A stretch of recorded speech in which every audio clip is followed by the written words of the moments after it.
Oh, ini sedikit bawa-bawa khotbah gitu ya. Biar semangat gitu ya.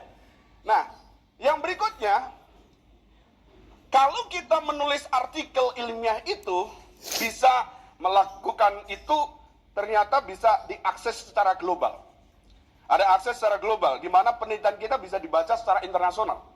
Apa yang kita publish, apa yang kita publikasi di jurnal misalnya, ya kita di STTReal ini ada 4 jurnal yang kita kelola.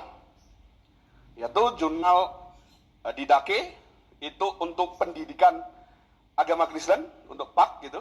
Terus ada Diegesis yang untuk teologi, saudara. Dan ada untuk anak usia dini, itu Real Kidos. Dan untuk pengabdian kepada masyarakat, namanya Real Coaster.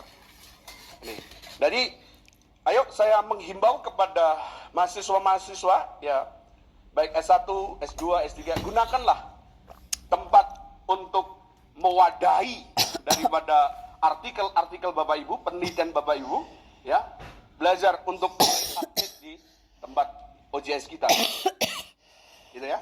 Walaupun penelitian di tempat lain pun antri juga masuk. Nah, kita sekarang sedang mau menggarap untuk supaya kita naikkan akreditasi dari jurnal kita. Puji Tuhan saat ini jurnal kita untuk yang Diegesis dan juga Didache sudah Sinta 4, Bapak Ibu. Kita mau golkan mereka ke Sinta 2. Nah, kalau sudah Sinta 2 itu kan sangat-sangat bereputasi gitu ya. Gitu. Dan untuk Real Coaster kita Sinta 5.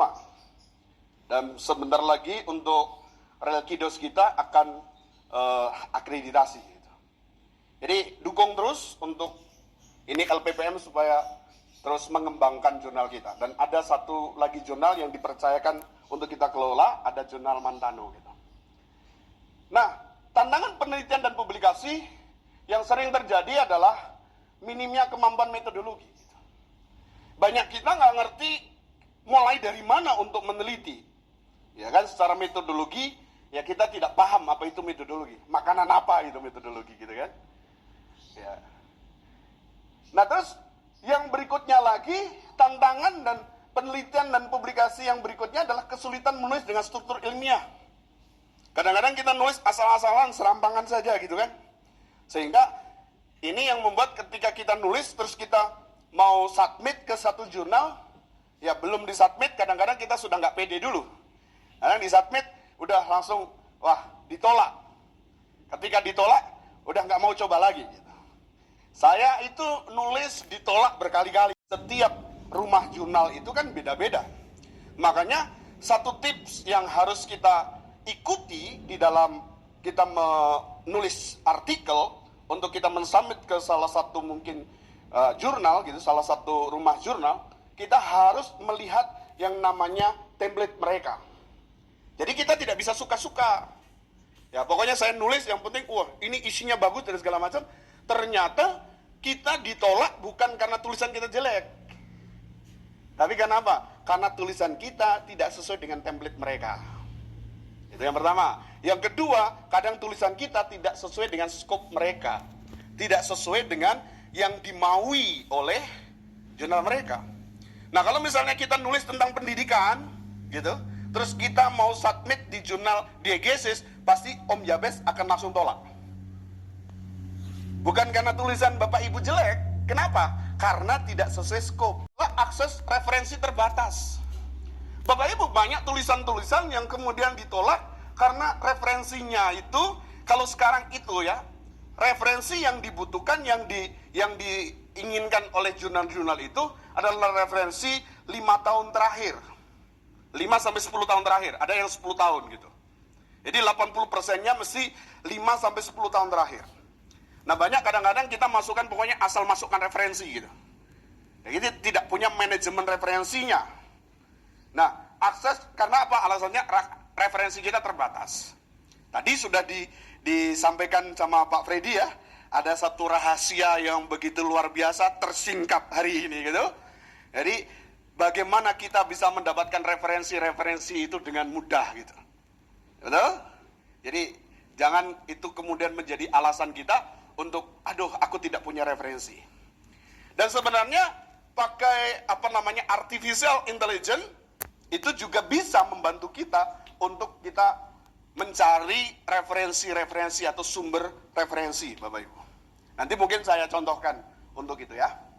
Nah, yang berikutnya lagi, kurangnya pemahaman etika publikasi. Nah, ini perlu dipahami. Maka tadi saya sampaikan bagaimana kita harus memiliki yang namanya etika publikasi itu, berarti kita harus melihat gaya selingkungnya.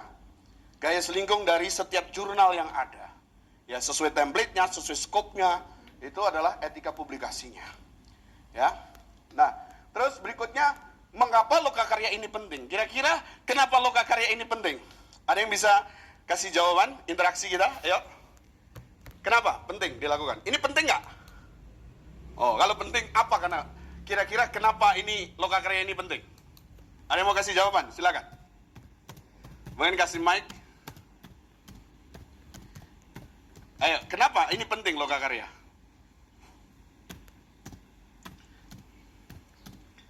Ada Ibu Timawar. Ya, oke. Shalom, saya Ibu Timawarni.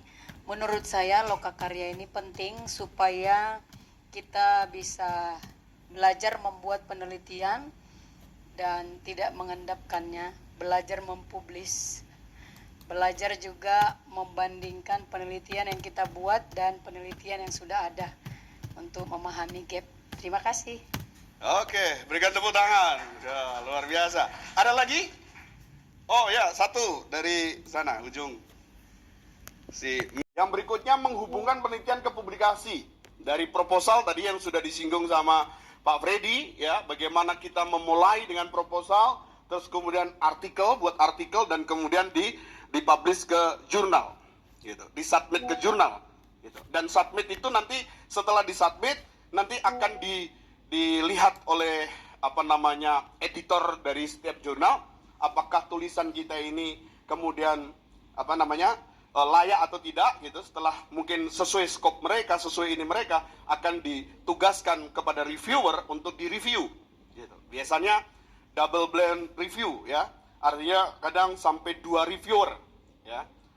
Dan ketika sudah direview, dikembalikan lagi ke kita untuk kita perbaiki. Itu sampai seperti itu tahapan-tahapannya. Jadi mulai dari proposal, artikel, sampai jurnal itu kadang-kadang bisa makan waktu yang berbulan-bulan, Bapak Ibu. Gitu. Nah, yang berikutnya, ya, kita bisa menggunakan yang namanya artificial intelligence atau AI. Ya. Jadi sekarang penggunaan AI bukan sesuatu yang tabu, gitu. Tetapi kita harus tahu bahwa AI itu hanya alat. Ya. Jangan sampai kita menjadi tergantung dengan AI. Gitu, ya, ini juga dipahami di situ. Jadi mengenalkan IA secara etis, membantu bukan menggantikan peneliti. Jadi hanya membantu bukan menggantikan peneliti. Siapa penelitinya? Tetap kita. Nah itu ya. Nah, yang saya ingin sampaikan pada kesempatan lokakarya pada hari ini adalah struktur imprat. Ya. Pernah dengar imprat?